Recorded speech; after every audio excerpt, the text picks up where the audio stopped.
জয় হিন্দ, জয় ভারত বন্ধুরা। তোমরা হচ্ছে ডিফেন্স লাভার চ্যানেল। দেখো, বর্তমানে ইন্ডিয়ান আর্মির ক্যান্টিনে অর্থাৎ দুটো ফর্ম ছাড়া হয়েছে। একটা ফর্ম হচ্ছে ইএসএম ক্যান্টিন পাঞ্জাব, এখানে ফর্ম ফিল আপ চলছে।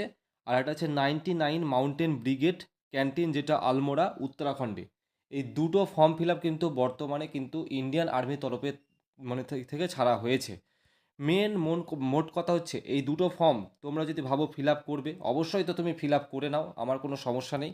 কিন্তু এমন কিছু অজানা তথ্য এই আর্মির ক্যান্টিন রিলেটেড রিক্রুটমেন্ট সম্বন্ধে বলবো, যেগুলো হয়তো তোমাদের অন্য কোনো ভিডিওতে এই কথাগুলো তোমাদেরকে বলে না।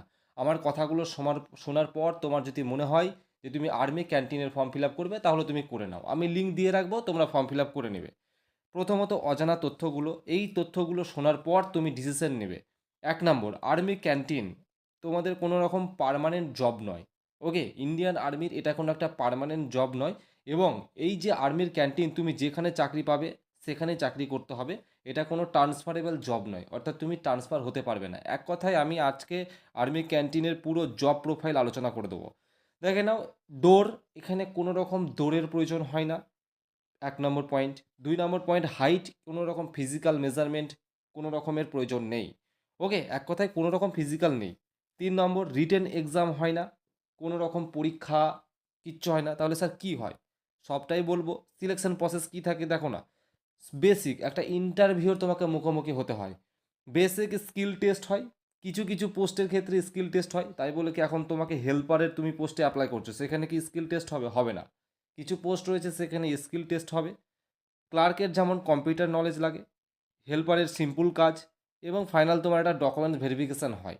এই কাজগুলোর মাধ্যমে কিন্তু সিলেকশন প্রসেস হয়। বয়স, বয়স কিন্তু হেল্পার, এমটিএস এগুলোর জন্য কিন্তু 18 থেকে 40 বছর পর্যন্ত নিয়ে থাকে। এখানে আবার ক্যাটাগরি অনুযায়ী ছাড়ও পাওয়া যায়।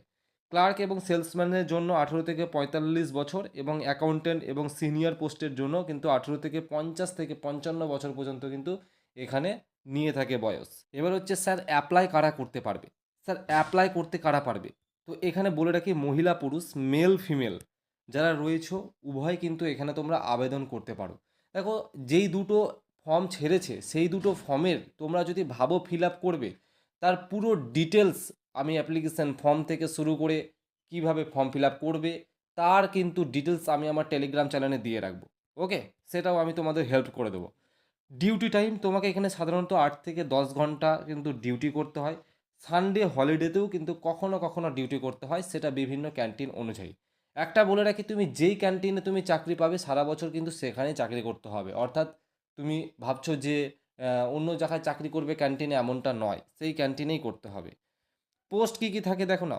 ক্লার্ক থাকে, বিলিং ক্লার্ক থাকে, ওই যে বিল টিল ক্লার্কের। একটা ক্যান্টিনের মধ্যে কী কাজ থাকতে পারে? একটা সাধারণ নর্মাল ভাবো, কেউ হয়তো একটা বিল করবে, কেউ স্টোর কিপার ওই জিনিসপত্রগুলোকে দেখাশোনা করবে, হেল্পারের কাজ করবে, সেলসম্যানের কাজ করবে, অ্যাকাউন্টেন্টের কাজ করবে। এগুলোই সাধারণত কিন্তু পোস্ট থাকে। দেখো, এখানে কোনো রকম ফিজের প্রয়োজন নেই, এবং আর্মি ক্যান্টিনের তরফ থেকে যতগুলো ফর্ম ছাড়া হয় প্রত্যেকটা ফর্ম তোমাদের অফলাইন ছাড়া হয়। রিসেন্ট দেখবে তোমাদের দুখানা ফর্ম ছেড়েছে, আমি একটু আগে বললাম একটা ইএসএম, সেটার কিন্তু 25 তারিখ পর্যন্ত লাস্ট ডেট রয়েছে, এবং আরেকটা লাস্ট ডেট কিন্তু 28 তারিখ রয়েছে। তোমরা যদি ভাবো ফর্ম ফিল আপ করবে, তাহলে তোমরা করতে পারো। তো এই পর্যন্ত। জয় হিন্দ, সবাই সুস্থ থেকো, ভালো থেকো।